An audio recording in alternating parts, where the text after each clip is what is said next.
10장 말씀. 우리는 미래를 모른다. 이제 이렇게 전도서에 보니까 우리는 미래를 모른다는 거예요. 사랑을 받을지 미움을 받을지, 즉 미래가 우리가 좋을지 안 좋을지, 그것은 다 하나님의 손 안에 있습니다. 우리가 미래에 대해서 알아야 될 것은 그것은 하나님의 손 안에 있고, 우리가 알 수 있는 건 현재뿐이죠. 여러분, 여러분 우리가 앞날을 전혀 알 수가 없습니다. 내 앞날이 어떻게 펼쳐질지, 앞으로 10년 뒤에 여러분은 어떤 모습으로 있을지 우리 전혀 알 수가 없다. 예측할 수 없습니다. 예측할 수 없는 게 바로 인생이에요. 우리는 좀 오직 현재만 보고 있는 거예요. 그 때문에 지금 뭐 잘 나간다고 해서 우리 교만할 거 하나도 없습니다. 이전에 우리 한때 재계를 주름잡던 그 정몽원 씨라는 사람이 있었죠.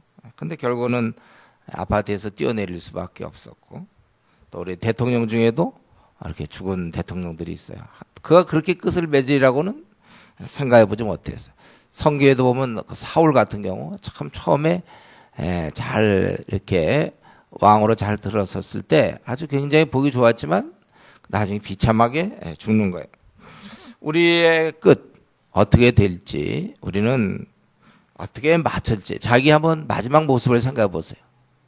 우리가 어떻게 맞춰질지 우리는 전혀 모르는 것입니다.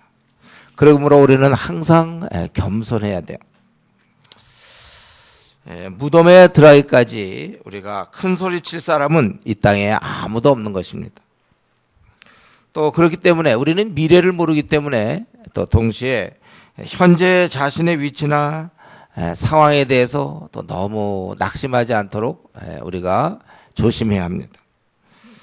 우리 포로로 잡혀간 다니엘, 그는 참 민족을 잃고 슬픈 자였고 초라한 존재였지만 그는 나중에 국무총리가 돼서 총리가 되어서 그가 늙을 때까지 나라가 몇 번씩 바뀌어도 그는 그렇게 그걸 유지하고 있지 않았습니까? 하나님 손 안에 있다면 우리가 앞으로 어떻게 될지 아무도 몰라요. 한 나라를 움직일지, 세계적인 큰 인물이 될지 우리는 알지 못합니다. 그래서 자신에 대해서 너무 열등감을 갖지 않도록 여러분 조심하십시오. 지금 선한 목자가 이끄는 중인데 자기의 현재 모습, 그것 때문에 너무 그렇게 열등감에 빠져서 그렇게 살 것이 아니라는 거예요. 또 앞날에 대해서 여러분 불안해하지 마세요. 어차피 앞날은 모르는 것이고, 그리고 이 앞날에 대해서 지금 이 전도자는 우리는 그 앞날을 다 알지 못한다. 그렇지만 모르지만 한 가지 아는 거 하나 있어요. 2절 3절에 거기 모든 사람이 명하는 그 모든 것이 일반이라. 여기서 그 일반이라는 것은 그 3절에서 읽어보니까 결국은 다 죽는다는 거예요. 우리는 미래는 모르지만 그러나 확실한 것은 저와 여러분이 이제 다 무덤에 들어간다, 죽는다는 것입니다.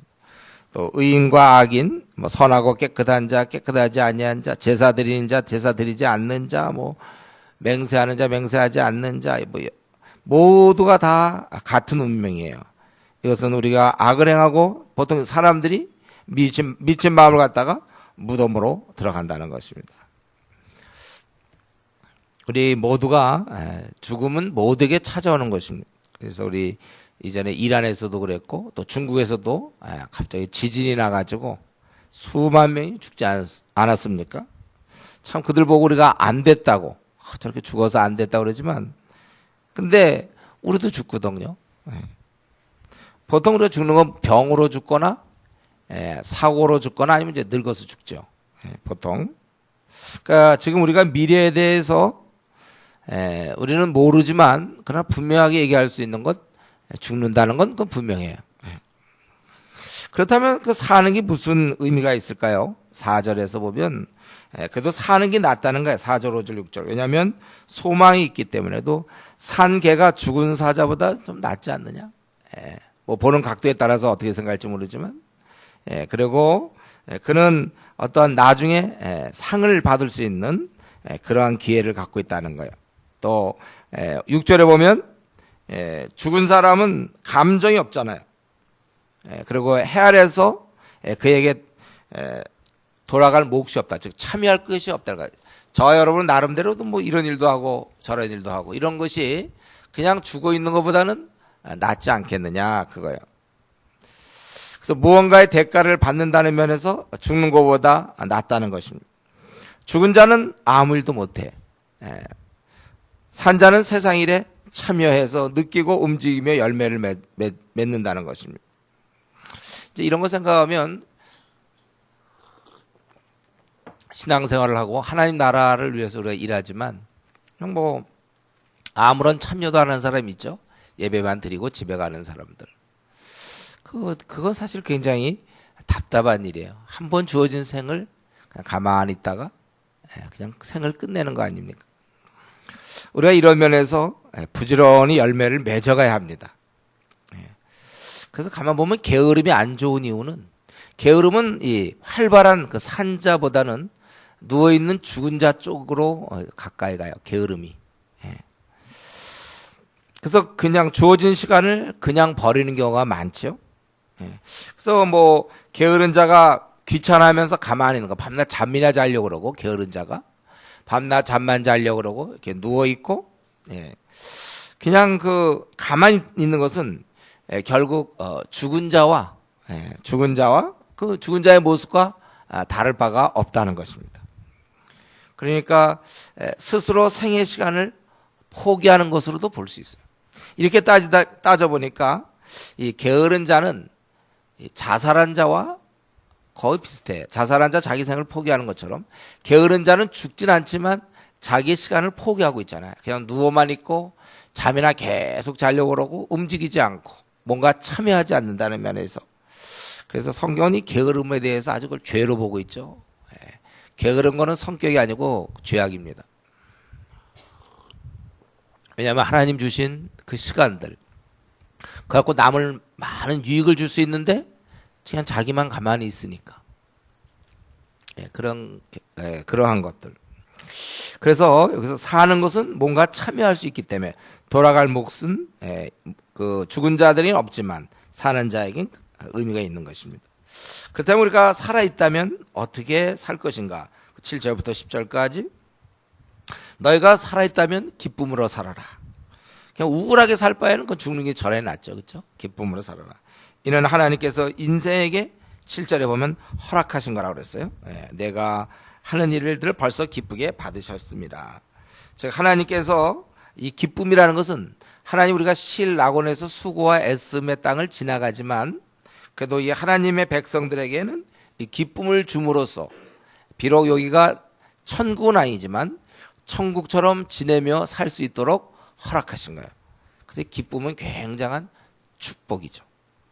우리가 이걸 얻어야 되는 거야. 기쁨을 살아가면서 이 기쁨을 얻어야 돼. 그러고 보니까 우리가 전도사를 하다 보니까 계속 이 말 나오죠. 심령의 낙을 누리는 게 최고다.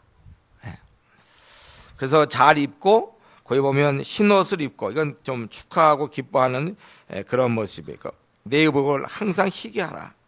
지저분하게 옷 좀 그러지 말고 좀 잘 입고 다녀요. 우리 자매들도 있잖아요. 그냥 옷을 잘 입어보세요. 그날따라 기분이 좀 괜찮죠? 여러분 옷을 그냥 아무렇게나 입고 가는 거와 자기가 잘 성장 이렇게 하고서 꾸미고 갈 때 좀 느낌이 좀 다르지 않잖아요? 좀 느낌이 좀 다르죠? 그렇게 하라는 거예요. 그러니까 그냥 늘 옷을 좀 잘 입으라는 거예요. 왜냐하면 인생을 그냥 그런 마음으로 살라는 거예요. 머리에 또 기름을 바르는 거예요. 향기름을 그치지. 그만큼 이제 좀 생을 좀 즐겁게 지내라는 거예요. 특별히 9절에 보면 아내와 함께 즐겁게 살아라. 하나님께서는 이 아내를 선물로 주신 거예요. 그것이 내가 평생에 헤아려서 수고하고 얻은 내 몫이니라. 그럼 남편은? 그 남편도 주신 거니까. 우리가 그것은 굉장히 축복인 것이다. 그러나 알아야 될 것은 우리가 이렇게 즐겁게 산다는 말이 10절에 그냥 쾌락주의나 또 게으름에 빠져서 가만히 있는 게 아니라 내 손의 일을 열심히 해야 된다는 거예요. 우리가 즐겁게 산다는 것은 그냥 가만히 노는 것이 즐거운 것이 아니라 의미 있는 삶을 사는 것이 즐거운 거예요. 장차 들어갈 수월에는 일도 없고 계획도 없고 지식도 없고 지혜도 없다. 그러니까 우리가 이 땅을 살면서 일도 해야 되고 계획도 세워야 되고 이런 지식 지혜를 써먹어야 되겠죠. 여러분, 우리는 이 땅에서 저와 여러분은 수고와 애씀으로 이루어지는 이 땅에서 태어났고 여기서 살다 죽습니다. 보통 우리는 많은 고생을 하게 돼요. 그러나 우리는 특별히 하나님께서 기쁨을 우리에게 주셨어요. 그래서 우리는 기쁜 마음으로 또 먹는 것도 잘 먹고 살아있을 때 좋은 옷도 입고 할 수 있으면 또 부부간에 깊은 사랑을 나누고 우리는 그렇게 지내는 것입니다. 그렇기 때문에 여러분, 오늘 이 말씀을 듣는 순간 우리는 이제 내가 지금까지는 좀 어떻게 살았는지 모르지만 아주 기쁘게 살아야 되겠다. 즐겁게 살아야 되겠다. 가뜩이나 수고와 애씀으로 이루어진 이 땅에서 우울하게 살지 않도록 조심하세요. 그래서 밝은 게 좋아요, 성격이. 이건 설치란 뜻이 아닙니다. 밝으라는 것은 중심에서 항상 긍정적인 사람이 있고 항상 이렇게 부정적인 사람이 있어요. 그러니까 투덜대는 사람들이 있죠. 참 그거는 비참한 거예요. 자기만 투덜대면 자기뿐만 아니라 듣는 사람에게도 힘들게 하고. 우리가 좀 긍정적이 돼요. 좀 밝게 살아야 됩니다. 우울하게 살면 안 되겠어요. 긍정적으로 밝게.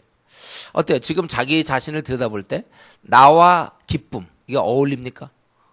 나와 명랑, 그게 어울리나요? 어느 게 더 나에게 더 어울려요? 나와 기쁨입니까? 나와 그냥 냉랭함, 그냥 짜증, 뭐 이런 게 어울립니까? 나와 투덜댐, 내가 우리 교회에서 투덜댐 이거다 이거지. 1등이다 이런 사람이 있어요? 투덜대는 사람. 뭐 매사를 그냥 넘어가는 법이 없어. 항상 까칠하게. 그런 거 다 잘못된 겁니다. 그럼 그 휘어져 있는 부분을 어떻게든지 고치세요. 투덜대면 배우는 거라고 그랬어요. 자기가 투덜댈 때면 분명히 누군가에 배운 거예요. 그 사람을 멀리하세요. 자기에게 그런 투덜댐을 가르쳐준 사람이 있어요. 자기가 원래 성격이 못돼서도 그렇지만 이거 배우는 거야, 투덜댐은. 이걸 갖다가 여러분, 우리가 기쁨과 긍정적인 것, 기쁨과 내가 아주 어울려야 돼요. 그런 자매를 우리 형제들 만나야 돼요. 또 그런 형제를 우리 자매들이 만나야 돼요. 그냥 항상 뭔가 아주 이렇게 심오한 표정을 짓고 좀 뭔가 노숙하고 매력적이다 이런 게 자기도 그런 세계에 들어가는가. 그 다음부터 자기도 결혼해서 계속 항상 심각하고 뭔가 부정적이고 매사에 뭔가 반골기지적이고 인생 그렇게 하면 망하는 겁니다. 전도서의 가르침과 반대의 가르침이에요. 전도서는 우리 심령의 낙을 누려라 그랬어요. 기쁘게 살아야 되는 거예요. 즐겁게. 그렇기 때문에 여러분, 중요한 것은 제가 이런 설교할 때마다 항상 얘기한 거 그랬잖아요. 그걸 머리로 하는 게 아니라 지금 적어도 신앙생활 내가 3년 이상 했는데 5년 했는데 아직도 못 누리고 있는지 아니면 지금 누리면서 살고 있는지 자기를 좀 생각해 보세요. 그래서 이 기쁨과 행복을 이 누리라고 주신 우리 주님께 나아가서 그걸 어떻게든지 얻어야 됩니다. 우리가 기도해야 돼. 그래서 주님, 나도 이 짧은 인생 살아갈 때 좀 기쁘고 좀 행복하고 좀 긍정적인 얘기를 좀 많이 하게 해주십시오. 그 까칠해서 맨날 부정적인 얘기 속에서 지금 몇 년째 이러고 있는데 내가 이게 신앙인입니까 이게? 맨날 이렇게 까칠하고 누구에 대해서 안목에 대해서 얘기하고 내가 그러려고 태어났습니까? 칭찬을 못할 망정 안목에가 어떻게 되고 교회가 어쩌고 저쩌고 누가 어떻게 되고 그런 얘기 하러 내가 태어난 거 아니잖아요. 그런 얘기 하려고 이 교회 나왔습니까? 우리가 이런 면에 있어서 좀 긍정적으로 세우기 위해서 여러분들이 이 교회 온 거고 또 친구 관계든지 누구든지 항상 세워주는 말을 해야지. 그냥 그 까칠한 말하고 그러고선 본인이 마음이 즐거우면 자기가 크게 병들었다는 사실을 아셔야 돼요. 내가 병든 거구나. 신앙의 길을 잘못 든 거구나. 그걸 깨달아야 되는 것입니다. 우리가 세상은 이 진정한 행복 대신에 이제 술과 아니면 세상 친구와 오락, 무슨 도박, 음행, 게임, 드라마, 이런 걸로 이제 세상 사람들은 살고 있는 것이죠. 우리는 이런 것은 중독으로 세상에서 주는 재미는요, 꼭 중독성이 있기 마련이에요. 그래서 결국 그것을 안 하면 내가 못 견디는. 그럼 우리를 비참하게 만드는 것이죠. 그래서 아편 같은 거, 처음엔 자기가 즐기는 것 같지만 어느 순간부터는 아편 없으면 못 사는 거고, 술도 처음엔 자기가 즐기는 듯이 마시지만 술 못 끊잖아요. 담배도 못 끊고. 죄악 이런 세상 것은 중독성이 있어요. 그러나 이런 면에서 우리가 우리 신앙이 이런 면에서 우리가 이제 이 땅은 뭐 뻔하지만 미래는 우리가 알 수 없지만 사는 날 동안 내가 기쁨 가운데 살아야 되겠구나. 그리고 이제 미래는 다 그분 손 안에 있다고 그랬죠. 그리고 그렇기 때문에 여기 11절, 12절 뭐 빠른 경주자든 용사라고 해서 승리하는 게 아니고 지혜자, 명철자, 지식인 이런 사람이라고 해서 뭐 다 잘 되는 것이 아니라 11절에 시기와 기회는 그들 모두에게 임하느니라. 그래서 우리 인생이 12절에 보면 그 시기를 모르기 때문에 재앙을 받을 때도 호련히 갑작 어떤 짧은 순간적으로 우리가 재앙도 받을 수 있고 우리는 모른다는 거예요. 그래서 우리가 항상 하나님을 바라봐야 되고 또 현재 주어진 상황 갖고 우리가 마음을 높이거나 낮춰서는 안 된다는 것입니다. 비록 근데 우리의 생은 우리가 주관할 수가 없고 우리 미래에 대해서 예측할 수도 없고 그렇지만 우리가 살아가는 동안에는 우리가 지혜를 갖고 살아야 된다. 거기서 이제 마지막 절까지 18절까지 그 얘기죠. 그래서 지혜의 능력은 뭐냐? 하나 예를 들었는데 15절 아주 그 작은 성이죠. 그런 몰락하는 성에 한 지혜자가 15절에 쭉 보니까 그가 성읍을 구했다는 거예요. 큰 왕이 포위했지만 지혜로. 이런 거 볼 때 지혜가 얼마나 능력이 있는 건지 몰라요. 지혜 참 좋은 겁니다. 그러나 그는 가난한 자의 지혜라 아무도 기억하지 못한다는 거예요. 이게 이제 지혜의 한계라고 볼 수 있어요. 지혜가 있지만 그걸 또 멸시받는다. 그래서 이 지혜는 힘보다 강한 것이다. 그래서 그러므로 17절에 보면 지혜자의 말이 우매자의 호령보다 낫고 지혜는 어떠한 무기보다 낫다고 그렇게 얘기했습니다. 그런데 문제는 10장으로 넘어가면 이제 또 이처럼 10장이 아니라 거기 18절에 지혜가 무기보다 나으니라. 그러나 죄인 한 사람이 많은 선을 무너지게 한다. 지혜도 영향을 주고 이런 죄악도 영향을 줍니다.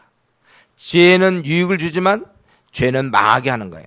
그렇기 때문에 우리는 우리가 당연히 지혜자가 돼야 되겠고 그리고 지혜는 영향을 줘서 우매한 자들을 다스리는 자의 호령보다 나은 이런 지혜라는 것은 우리가 이 성을 구할 수도 있고 무기보다 강한 거기 때문에 저와 여러분이 현재 하나님께 주신 지혜 그걸 우리는 많이 써먹어야 됩니다. 왜냐하면 이 악도 계속해서 무너뜨리고 있고 우리는 세우기 때문에 이 싸움 우리가 계속해야 된다는 거예요. 그러면서 이 지혜가 아닌 것이 어떤 것인가? 그 10장 오늘 이제 10장에서는 이 지혜가 아닌 것을 설명하는데 아까 그 18절에 그러나 죄인 한 사람이 많은 선을 무너지게 하느니라 이거 연결해서 이 우매함은 영향력이 있다는 거예요. 그래서 이 우매함이 주위에서 들리는 지혜의 말을 아주 무력화시킬 수 있다는 것입니다. 우매함은 영향력이 있고 지혜자의 마음은 오른쪽에 있고 우매자의 마음은 왼쪽에 있느니라. 그건 애당초 다르다는 거예요. 애당초 다르다. 혹은 이제 여기 왼쪽 오른쪽 그 표현이 혹시 우매자를 왼쪽 좀 낮은 가치를 얘기하는지 그건 잘 모르겠어요. 어쨌든 서로 보는 관점이 달라요. 오른쪽에 있고 왼쪽에 있어요. 이게 대화가 안 되니까 서로 다른 쪽에 있으니까. 그런데 이런 우매자는 어떻게 할 수 있습니까? 그것은 말을 통해서 나타나는데 거기 보면 길을 가다가도 즉 쉽게 그냥 일상사 거기서도 우매함을 말하느니라 말을 통해서 드러나는 거예요. 그 사람이 우매한지 지혜자인지는 그 말하는 걸 들어보면 알 수 있다는 거예요. 그런데 이 지혜자는 아주 4절에 보면 주권자가 네게 분을 일으키거든 너는 내 자리를 떠나지 말라. 막 화가 난 것처럼 이럴 때 가만히 견뎌야지 막 자리를 박차고 나간다든가 공손함이 큰 허물을 용서받게 하느니라. 그러니까 지혜자는 상황에 잘 대처하는데 이 우매한 자는 어쩔 수가 없다는 거예요. 그리고 그것이 드러난다는 것입니다. 여러분 이 우매자 그것은 말로써 그리고 주위 사람을 많이 무너뜨리는 거예요. 그러니까 그런 사람을 친구로 사귀면 자기가 많이 무너지는 것입니다. 그 우매함의 모습, 그거 이제 우매함의 모습인데 해 아래서 한 가지 재난을 보았다. 이 우매한 자가 이 통치자가 되는 거예요. 우매한 자가 크게 높은 지위를 얻고 부자들이 낮은 지위에서, 여기서 부자는 좀 좋은 의미로 얘기하는 것입니다. 이미 재정 관리를 잘했다는, 어쩌면 수완이 있다는, 좀 지혜를 사용했다는 그런 개념에 부자가 낮은 자리를 차지한다. 이게 바로 재난이에요. 이렇게 그렇지 않은 사람이 그런 지위를 잘못 바꿔 얻었을 때 재난이라고 얘기하고 있습니다. 종들은 말을 타고, 그리고 고관들은 종들처럼 땅에 걸어 다닌다.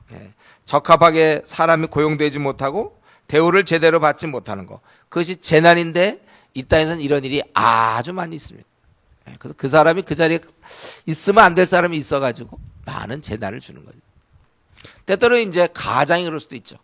그가 아버지 역할을 할 수가 없는 사람이 가장이 되면 집안의 재난이 많은 것이고, 그 사람이 대통령 될 사람이 아닌데 되면 많은 사람이 고난을 받게 되는 것이죠. 재난이에요, 재난. 우매자가 권세를 얻으면 그만큼 많은 사람이 고통을 받는 것입니다. 또 근데 이 우매자의 그 삶을 좀 들여다보면, 거기 8절에 보니까 지금 우매자에 대해서 계속 얘기하는 것은, 이거는 그만큼 우리 보고 지혜자가 되라는 뜻이겠죠. 함정을 파는 자는 거기에 빠질 것은, 남을 이제 망하게 하려고 함정을 열심히 파고선 자기가 툭 떨어져 버린다든가. 이게 우매자의 모습이에요. 담을 헐어갖고 뱀에게 물려. 담이 있었으면 좀 자기를 보호할 수 있는데 괜히 그거 헐어가지고 그래서 뱀들이 나타나서 물어버린다든가. 돌을 갖다가 떠내는 자는 그로 말미암아 상하고, 또 나무를 쪼개는 자는 그로 말미암아 위험을 당하리라. 이런 일들을 제대로 잘 못해. 또 10절에 보면 연장을 제대로 만들지 못해서 힘만 더 든다 이거예요. 철 연장이 무뎌졌는데도 우매자는 나를 갈지 않아. 그러니까 힘이 더 드는 거예요. 그러나 지혜는 성공에 유익하다. 이 말은 우매는 실패에 유익하다. 실패한다는 것이죠. 그래서 주술을 베풀기 전에 뱀에게 물렸으면 술객은 소용없네. 이미 물린 상태에서 어떻게 아무리 노래를 어떻게 하든지 소용없는 거예요. 노래를 해갖고 음지기 춤추게 하든지 해도 자기 물려서 죽는데요. 그 소용이 없지 않느냐. 그러니까 여기서 얘기는 지혜가 없으면 매사에 일을 그르치고 손상만 입는 겁니다. 하는 일이 항상 문제가 되는 거예요. 그래서 공동체에서 지혜자가 없으면 아주 우둔하게 되는 거예요. 한국교회에 참 이거 지혜자가 있어야 돼. 그래서 이런 문제를 어떻게 잘 풀지 않으면 엉뚱한 길로 갈 수 있다는 거예요. 이 우매자들은 그저 하는 일마다 항상 문제가 생긴단 말이에요. 여러분, 여기서 한 가지 우리도 우리 자신을 들여다봐야 돼요. 왜 이상하게 내가 하는 일마다 잘 안 될까? 어떤 경우는 그것이 하나님의 연단이 될 수 있는데, 어떤 경우는 자신의 우매함 때문에, 자신의 그 분별력 없기 때문에 하는 일마다 잘 안 풀릴 수가 있어. 환경의 문제, 상황적인 문제가 있지만 본인이 지혜롭지 못해서 그렇게 일을 만드는 경우가 많이 있다는 것입니다. 그래서 여기 이 함정을 파고서는 지가 빠지고, 담을 괜히 헐어가지고 뱀에게 물리고, 돌을 갖다 좀 한다고 하다가 지가 다치고, 또 나무를 쪼개다가 그걸로 해서 또 어떻게 쪼개다 그게 자기 몸에 그것이 파편이 날라오든지 어떻게 했는지, 자기가 그렇게 길을 만들기도 한다는, 이것은 저와 여러분, 이거는 우리가 자기 생을 비관해서는 안 되지만, 자기가 하는 일 이상이 잘 안 풀리는 경우, 좀 힘든 길을 자기가 택해서 가라. 가만 보면 그렇게 안 하면 되는데 자기가 거기다 머리를 들이받고 자기 스스로 그냥 고난을 받. 우리 지금 현재 제가 좀 그런 것 같습니다. 이런 사람 있습니까? 상담하세요. 상담. 네. 혼자 계속 머리 더 박지 말고, 여기 보니까 연장이 무뎌졌으면 그걸 갈아야 되면 되는데 그걸 안 갈고 그냥 힘만 들고 괜히 담을 부셔가지고 뱀들이 들어오기 좋게. 그래서 자, 주술을 베풀 테니 모이시오 하고 뱀을 꺼내다 그냥 물려갖고 죽는다. 이런 다 어리석은 그렇게 산단 말이에요. 우매한 자의 특징은 자기가 괜히 일을 만들어 놓고 자기가 괜히 고생을 해요. 그렇기 때문에 성경에서 우리를 지혜를 간구하라. 지혜가 제일이라고 그랬잖아요. 하나님을 경외하는 것이 지혜의 근본이라고 그랬습니다. 매사에 분별력이 생기는 거예요. 하나님을 잘 경외할 때. 그리고 우매자들의 그 말, 그걸 한번 좀 봅시다. 12절부터 15절을 보면 우매자들이 말로 많이 해서 드러난다고 그러는데 이 지혜자의 말은 참 은혜스러운데 우매자의 말은 자기를 삼킨다는 거, 그러니까 소모시킨다는 거 결국은. 그들의 우매요 그의 입의 결말은 미친 것이라. 우매자는 말을 많이 한다고 그랬어요. 그러니까 말을 많이 해. 사람은 장래일을 알지 못하나니 나중에 일어날 일을 누가 그에게 알리리요. 이걸 볼 때 아마 우매자가 장래일에 대해서도 얘기하는 것 같아요. 그래서 우매자의 수고는 결국은 피곤하게 할 뿐이라는 거예요. 그들은 성읍에 들어갈 줄도 알지 못한다. 너무나 뻔한 길도 모른다는 거예요. 우매자는 말을 많이 하지만 은혜롭지 못하고 그저 우매할 뿐이에요. 여러 가지 수고를 하지만 실제 뭐 되는 것은 없는 것입니다. 자기만 피곤하게 할 뿐이에요. 성읍에 들어가는 길도 모를 정도라는 것입니다. 세상에는 이러한 우매자들이 많이 살고 있어요. 그것은 타락한 이후에 우리는 총명을 잃었기 때문에 그렇습니다.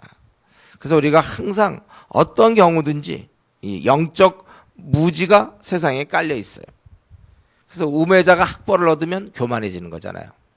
우매자가 돈이 생기면 아주 그 허랑방탕한 삶을 살거나 아니면 아주 구두쇠가 되거나 돈이 생기면 그걸 잘 써야 되는데 우매자가 권세를 가지면 그는 이제 포악하게 되고 또 뇌물을 얻게 되고 협박하고 이렇게 되는 신문에 나오는 거 다 근본적으로 우매자거든요.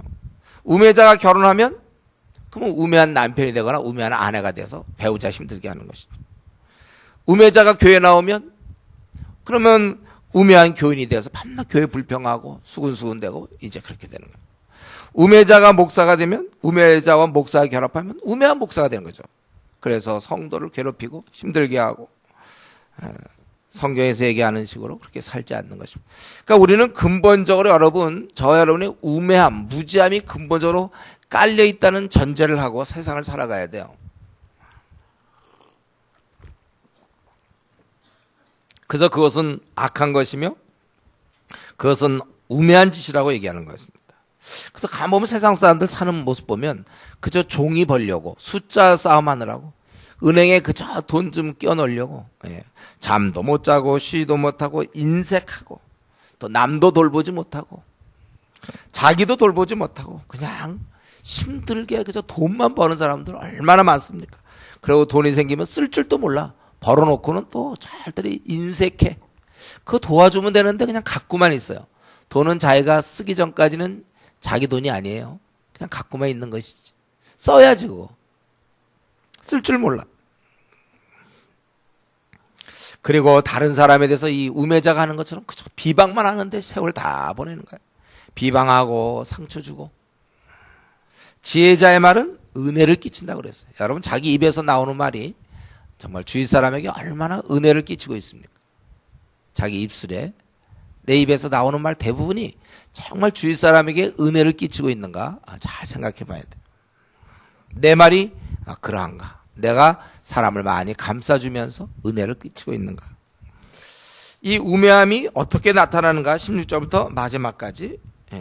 이 우매함은 왕이 어리고 대신들은 아침부터 잔치하는 날에요. 네게 화가 있다다. 여기서 보면 이 왕이 어리다는 얘기는 나이를 얘기하는 게 아닌 걸 알 수 있겠죠. 미숙함. 그리고 대신들은 아침부터 잔치한다. 보통 잔치는 저녁에 해야 된단 말이죠. 아침부터 한다. 이것은 이제 아침부터 완전히 흥청거리는 것이죠. 이런 나라는 화가 있다는 거예요. 왕은 귀족들의 아들이요. 이것은 이제 고귀함을 얘기하는 것입니다. 대신들은 취하려 하지 아니하고 기력을 보하려고 정한 때 먹는 날에요. 네게 복이 있도다. 취하려는 것이 아니라 기력을 회복하기 위해서.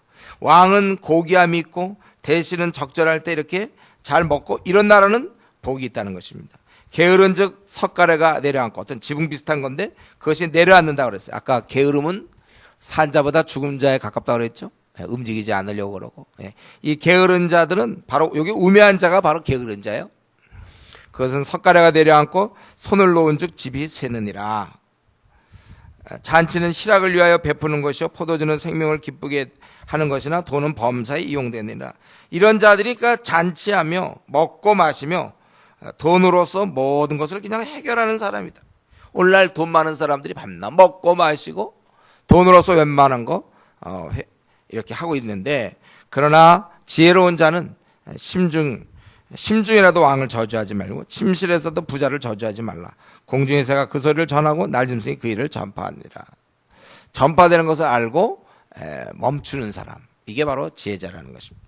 그러니까 정리해 보면 우매한 자는 특별히 권력을 가졌을 때 아침부터 잔치하고 나라 일을 돌보지 않고 여기저기 썩어가고, 여기 보면은 석가라가 내려앉고 집이 새고 게으르고 돈을 먹고 마시는데 탕진한다는 거예요. 이에 비해서 지혜 있는 자는 아주 비방을 삼간다. 이 비방을 삼가는 거, 이건 아주 지혜로운 거고, 우매한 자는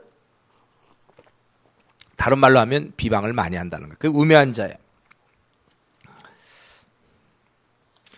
우매자는요, 항상 이 땅에 존재하기 마련입니다. 항상. 또 그들은 권세를 잡기도 해서 사회를 망치기도 해요. 우리는 그런 것을 신문을 통해서 우리는 많이 볼 수 있습니다. 그래서 오늘 이 9장 10장 말씀 보면 우리가 결론을 그렇게 내릴 수 있죠. 우리가 살아갈 때 우매자로 살거나 지혜자로 사는 것이고, 우매함은 우매함으로써 영향을 주는 거고, 지혜는 지혜로서 나라를 구하는 것이고, 지혜는 무기보다 나은 거예요. 그러나 이 둘은 서로 다 다른 사람에게 영향을 준다. 우매자의 입에서는 비방이 나오는 거예요. 다른 사람을 망칠 수 있어요. 이 지혜자는 은혜로운 말을 한다고 그렇게 얘기했습니다. 그래서 우리는 절대로 이 우매자가 되어서는 안 되는 거예요. 우리 우매자가 되는 사람들은 게을러서 자기의 앞가림을 제대로 못하고, 그리고 만약 그가 뭐 회사 들어가서 뭐 임원이 되거나 아니면 나라에서 권력자가 되거나 하여튼 어떤 분야에서 그가 상관이 될 때 그 공동체를 어지럽히며, 그리고 그는 항상 먹고 마시고 돈을 탕진하는 것입니다. 그렇기 때문에 우리가 오늘 9장 10장을 통해서 우리는 이 우매자가 되어서는 안 된다. 그걸 여러분이 마음에 새겨야 돼. 내가 우매자가 되어서는 안 되겠구나. 나를 준비시켜야 돼. 그렇지 않으면 공동체에 피해를 준단 말이야. 내가 준비가 안 됐으면 비방하고, 또 내가 우매함으로 말을 많이 한다고 그랬죠. 그걸로 영향을 준다는 거예요. 나를 우리 준비시켜야 됩니다. 저와 여러분이 준비되어야 되는 거예요. 하나님을 경외해 지혜를 얻어야 되는 거예요. 그러니까 우리가 이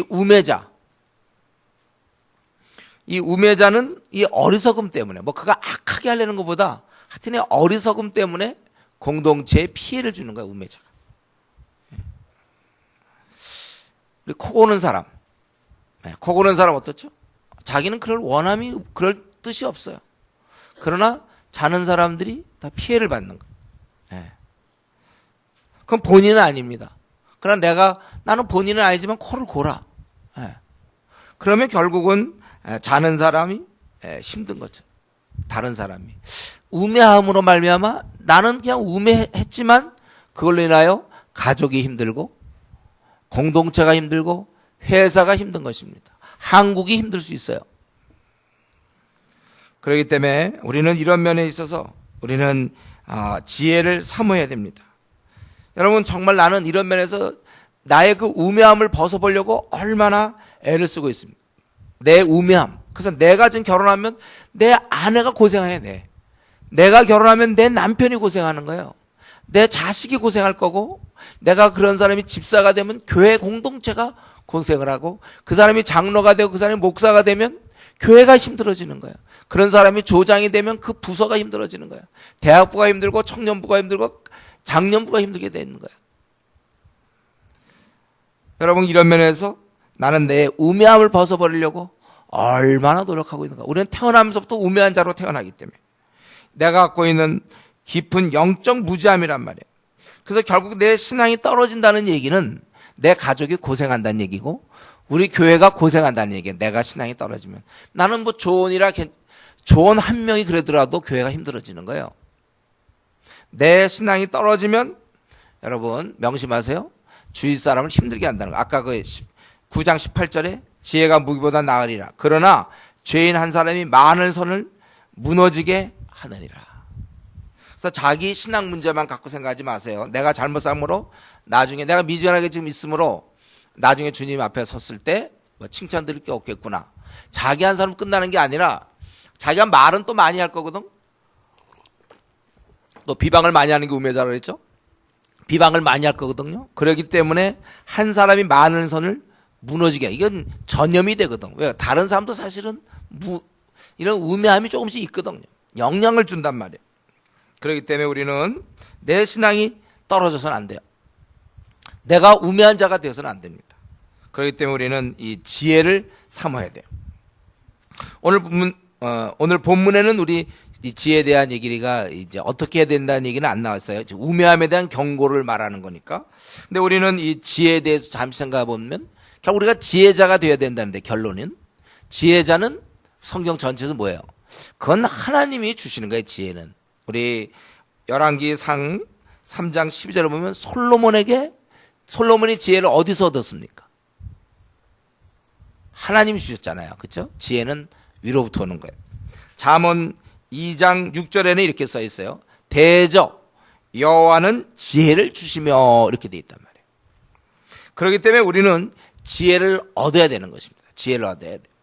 그럼 어떻게 우리는 지혜를 얻죠? 하나님 주시는 지혜를 우리 한번 결론적으로 한번 찾아봅시다. 시편 119편을 보세요. 우리는 이런 지혜를 어디서 얻습니까? 우리 시편 119편 97절 제가 갖고 있는 성경 893쪽이에요. 내가 주의 법을 어찌 그리 사랑하는지요. 내가 그것을 종일 작은 소리로 읊조리나이다. 주의 계명들이 항상 나와 함께하므로 그것들이 나를 원수보다 지혜롭게 하나이다. 여기 나와 있잖아요. 읊조림으로 원수보다 지혜롭게 하나이다. 내가 주의 증거들을 늘 읊조림으로 나의 명철함이 나의 모든 스승보다 나으며 이렇게 돼 있어요. 주의 법도를 지킴으로 나의 명철함이 노인보다 나으니이다. 자기가 이렇게 하나님 말씀을 가까이 함으로써 자기의 모든 스승보다 명철함이 뛰어나고 또 노인보다 생애 경험을 많이 한 그런 사람보다도 더 자기가 낫다 그렇게 얘기하고 있지 않습니까? 또 우리 거기서 조금만 더 나와서 우리 130절을 보세요. 130절.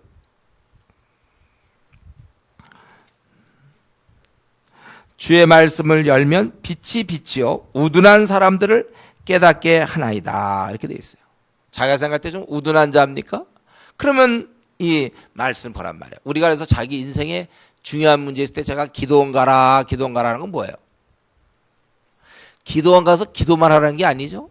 여러분 기도원 가라는 얘기는 뭐냐면 가서 성경을 많이 읽으라는 거예요. 물론 기도하지만 성경을 많이 읽다보면 성경에서 자기가 어떻게 해야 될지 빛을 비춰준단 말이에요. 주의 말씀은 내 발의 등이요 내 길의 빛이니라. 자가 지금 어떻게 해야 될지 여러분 우리가 인생을 살다 보면 이런 일이 허다한 일이야. 이런 걸 어떻게 될까. 크고 작은 문제가 계속되는데 정말 내가 이 문제를 어떻게 해결해야 될지 모르겠다. 그럴 때 성경을 봐라. 성경 우리에게 빛을 비춰주는 거예요. 주의 말씀을 열면 빛이 빛이요 우둔한 사람들을 깨닫게 하나이다. 이것보다 더 자세하게 쓴 말이 어디 있습니까? 이거보다 더 확실한 말이 어디 있어요? 너 우둔하냐? 너의 앞길을 잘 모르겠느냐? 성경을 봐라. 그거예요. 또 성경을 통하여 우리는 지혜를 얻는 것입니다. 이건 신약시대에 들어오면 우리 바울사도가 얘기했잖아요. 모든 성경은 하나님의 감동으로 된 것으로 교훈과 책망과 바르게 함과 의로 교육하게 유익하여 하나님의 사람을 온전하게 만든다고 그랬어요. 온전하게 하나님께 사용될 수 있도록 이 말씀이 우리를 만드는 거예요. 그렇기 때문에 오늘 우리가 전도서를 통해서 우리는 정말 우매한 사람이 돼서는 안 되는데 우매한 사람이 되지 않기 위해서 우리는 말씀을 가까이 해야 되는 거예요. 네. 그러니까 제가 그동안에 밤낮 77 뭐 이런 거 얘기하고 그러는 것이 다 사실은 좋은 뜻이었겠습니까? 아니면 여러분을 괴롭히려는 뜻이었겠습니까? 선한 뜻으로 여러분들이 그래야 여러분이 지혜로운 자가 돼야 가정이 살고 회사가 살고 또 교회도 살고 여러분이 가는 곳마다 이 문제를 해결할 수 있는 아주 가난한 지혜자지만 이 성을 구원한다고 그랬잖아요. 지혜의 능력. 무기보다 더 지혜로운 사람. 여러분들이 이것을 명심하고 내가 이러한 사람이 돼야 되겠고 앞으로 내 남은 생 이 우매함을 버리고 정말 하늘의 지혜를 가진 사람이 되게 해주십시오. 그렇게 기도할 수 있기를 바랍니다. 기도하겠습니다.